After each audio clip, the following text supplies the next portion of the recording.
with me now. Come with me now. Come with me now. I'll take you down. Come with me now. What's up, everybody? Extra Million here once again with Totally Sick Dishonored Edition. This time we're running through both missions 8 and 9, the Flooded District and the Loyalists. I decided to tack the Loyalists onto the end here just because it seems like a natural extension of this mission, and it's really short, so I didn't see the point in uploading like a 5-minute level video. So we've just come back from taking care of the Lord Regent, so we're ready to get our drink on. If you don't mind, reflect on things while we have a moment. Congratulations, Corvo.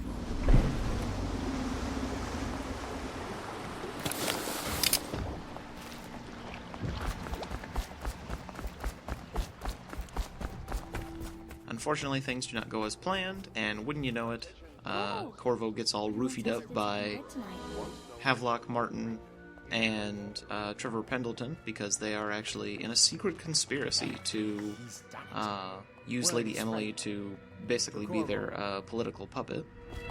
She'll need higher mathematics.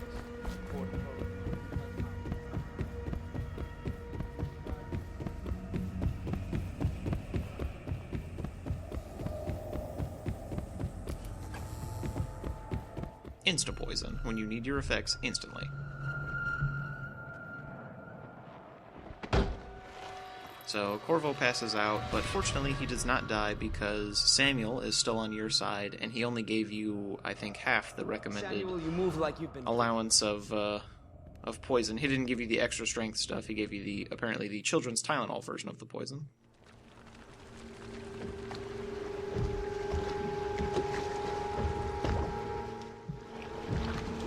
So he sends you away so you won't be killed, and the boat that you're on goes to the Flooded District, which is the realm of Dodd and all of these whaler guys. She died. Poisoned. Tivian stuff. Amateur work. He'll live. That's up to doubt.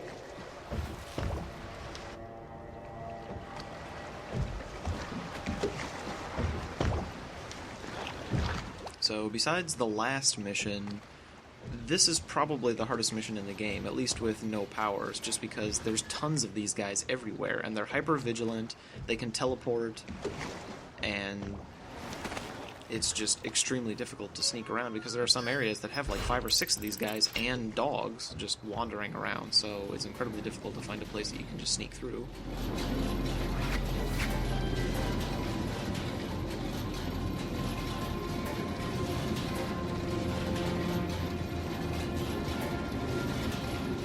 I'm very interested to see the downloadable content that's supposed to be coming out, that's supposed to give you more insight into the whalers and Dodd.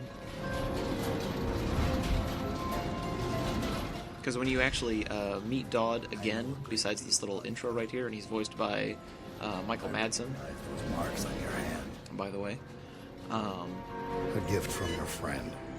he basically is recording an audio diary that says how he regrets that he had to kill the Talks to you Empress. when you visit his shrines. I visited those shrines too, and I know what it felt like to shove a blade into your Empress. But I don't know you, who you are, and who you fight for. You're a mystery, and I can't allow that. So as you can see, he takes all your shit and chucks it into that pit. And that's one of the side missions for this game, is that you can go through this level and retrieve all of your gear. So you basically begin this mission with nothing. You don't have even a weapon, you just have your outsider powers, which is fine for me because we're not using any. But if you had upgraded your guns, or your crossbow, or any of that stuff, you would obviously want to get that back, or if you had bought any items like grenades or spring wires. This is also the other part where you have to use Blink because there is no other way to get out of this little pit. Unless you use Possession. Or Agility or Blink, obviously. I even tried taking these bricks and stacking them so that I could jump on them, but it doesn't work. Plus, that took way too long, so I'm sure nobody wants to see me playing Tetris with these bricks.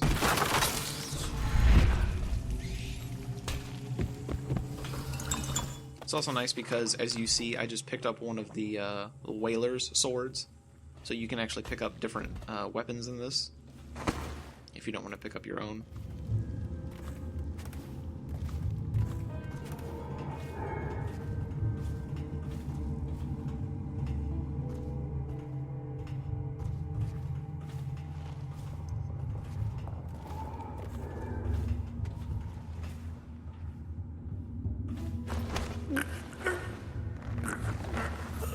These guys are kind of a pain in the ass to fight if you actually do have to fight them, just because they're slightly more powerful than your regular guards. They can throw poison knives, they can teleport, which they call transversal. They also have an ability called tethering, which is where they shoot that green energy at you and sort of tractor beam you in. Although someone in the comments mentioned you would think that they would be smart enough to be able to just like teleport out of the headlock that you give them.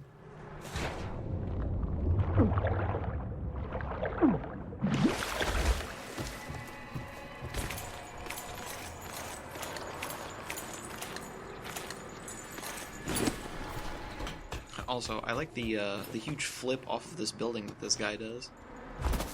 Right there. That guy's pretty awesome.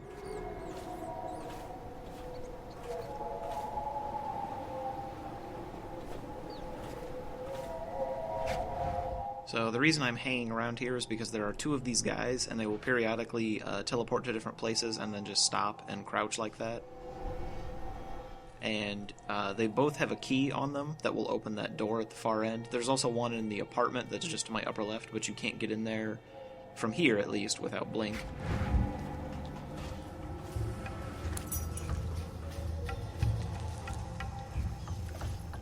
That's another thing that makes this level very difficult, is that this whole level is this like green and brown color, and those guys, their outfits are also green and brown, and they don't move for extended periods of time, so most of the time you won't even know that they're there until they spot you and they teleport down and start kicking your ass. Now this next segment, this one right here, is probably the hardest one in the game, at least for me so far, because there are like 20 of these guys all in this one little area, and dogs. And of course, dogs you can't take down non-lethally unless you're using the crossbow and the sleep darts.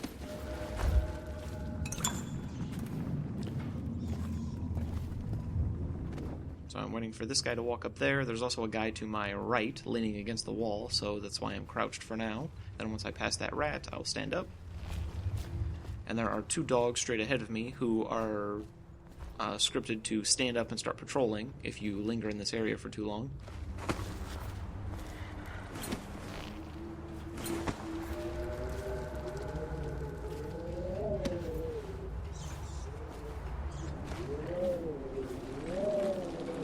There are a few of these little precarious jumps where I stop and gather my my wits about me for a second, so this was very nerve-wracking. I was probably sweating while I was doing this whole level.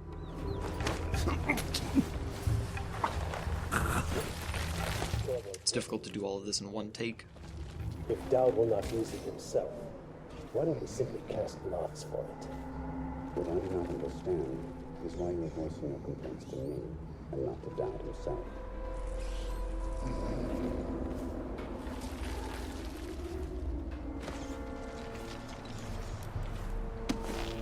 Now, this level does not actually have a target, so even though Dowd is here, you don't actually have to kill him.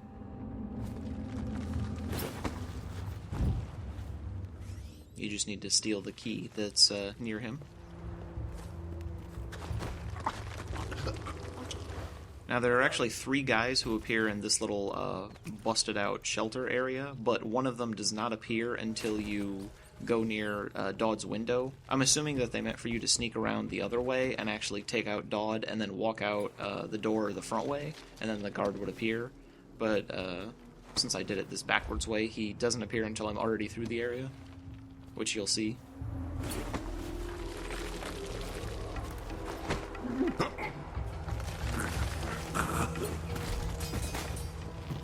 he appears just behind me here.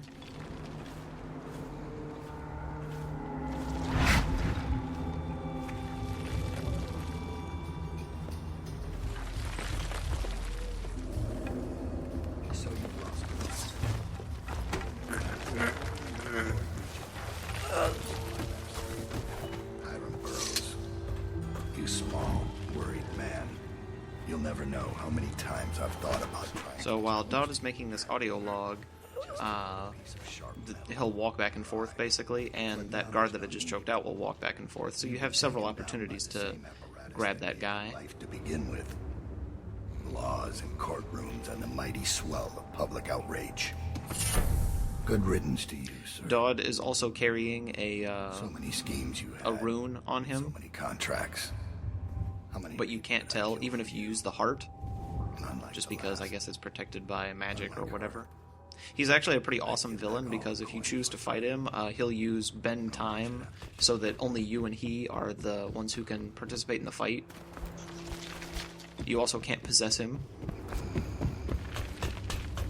This part I messed up on a few times just because I kept getting hung up on something.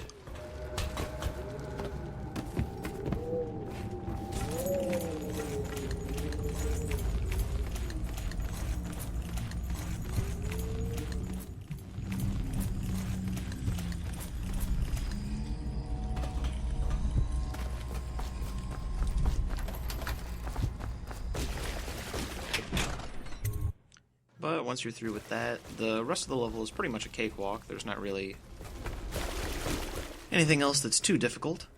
This area would be fairly difficult to sneak through if there wasn't one surefire way to make it through without being seen. And that's to hitch a ride on this corpse wagon, which is a pretty chilling imagery right there, dumping all the bodies in. Now, it will go and pick up more bodies, so it actually doesn't really matter how fast I make it up to the roof of this building. Get back. Just because I have to wait an additional 30, 45 seconds for it to come back.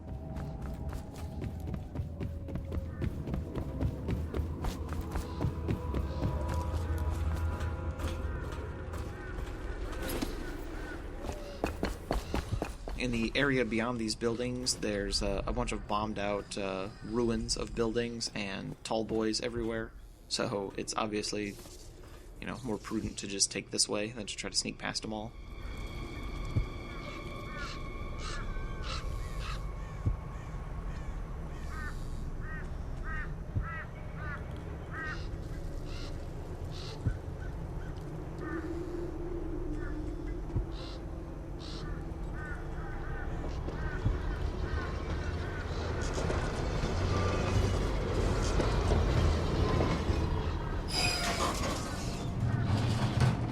So we'll let the corpse train get rid of its payload, and then we'll jump on top of it.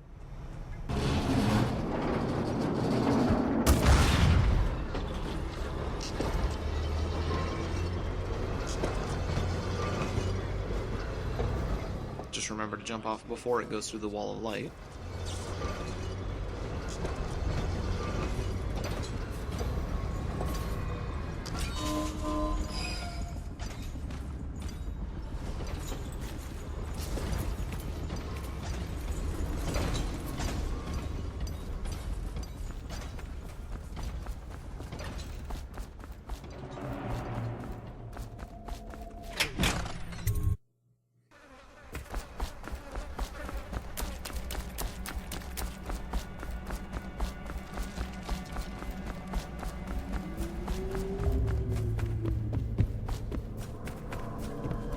This area would most likely be impossible to sneak through on high chaos because you'll get to an area where there's some civilians and they are weepers on high chaos, but in low chaos they're just regular dudes.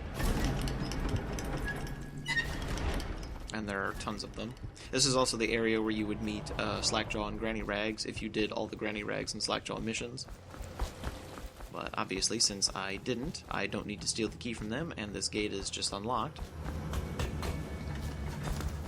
The only thing you have to worry about down here is there's a bunch of these river crusts everywhere, those spitting mollusks, and I have had times where they've missed me, but hit one of these people, and it counts against you.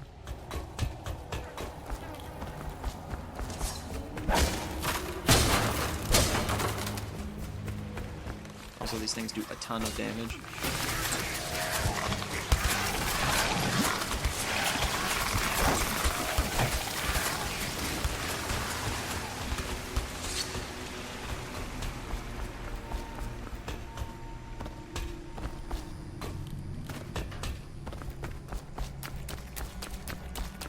So that's that level done, and now we'll do the next short mission, which is the Loyalists.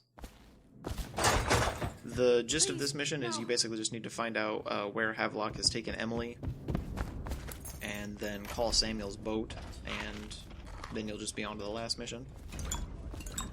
Before we can do any of that, we need to rescue Piero and Sokolov, because they have a very useful item for us, which I'll look up and see in a second. And it's basically this giant arc pylon that you can activate, and it'll either fry everyone in the area, yeah, right there, or you can incapacitate them all, which is incredibly useful. It's also the only way, or the only time that you can non-lethally take out a tall boy, because they are immune to sleep darts. I can smell you from here.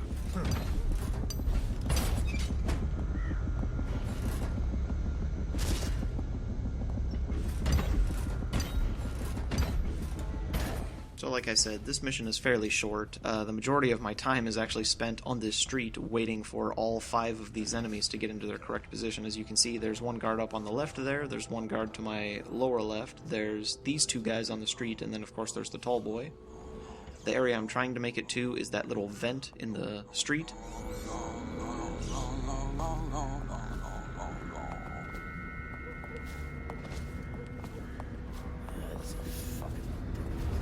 And then from there I can actually enter the Hound Pits and make my way up to the 3rd floor.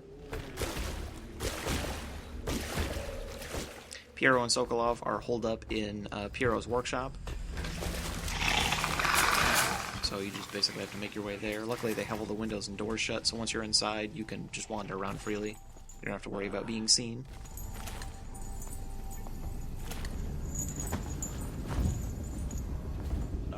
I don't run through most of this area since there are guards on every floor. So obviously at some point someone will hear you. This is Havelock's room, and those were the blueprints for the arc pylon that Piero and Sokolov need. If so, arrest him. But I don't want him harmed until I get to the bottom of all this. Careful. The place needed moving crap that I was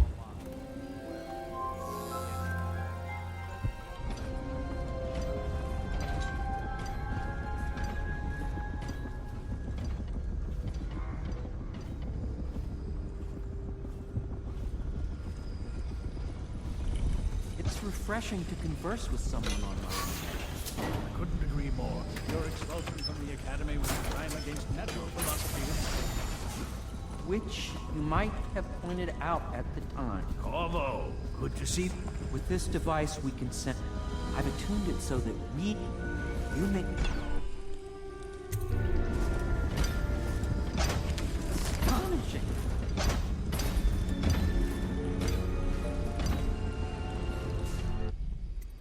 Kind of like this little, this team-up between Piero and Sokolov. It'd be like if Thomas Edison,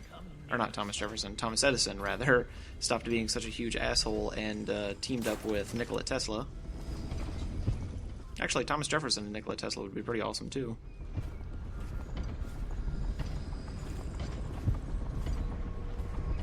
Maybe they can make a Smash Brothers style fighting game with all of our best historical heroes. And not that Deadly Warriors game, because that one sucks.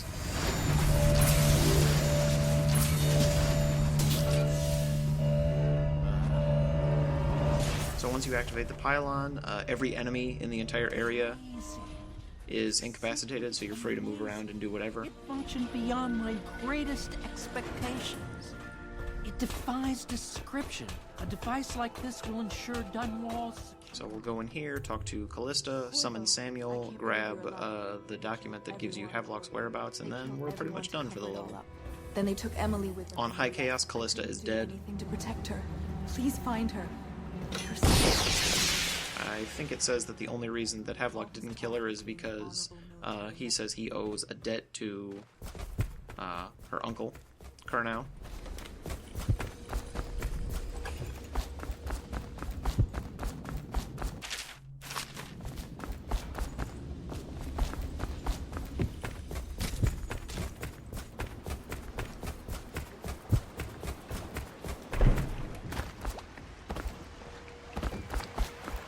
Thought I'd find you here. It never pays to bet against you, does it? I saw the signal. I knew you'd be back, Corvo. I knew it. We'll need to get out of here soon. The Admiral controls the military now, Martin's High Overseer, and Pendleton's in favor with the aristocracy and Parliament. They need Emily, of course. But if Havelock senses that it's all about to fall down around him, who knows what he's liable to do. So with that, Samuel is here, and we're off to King Sparrow Island for the last level, and that's pretty much it, so I will see you guys next time. Something to see.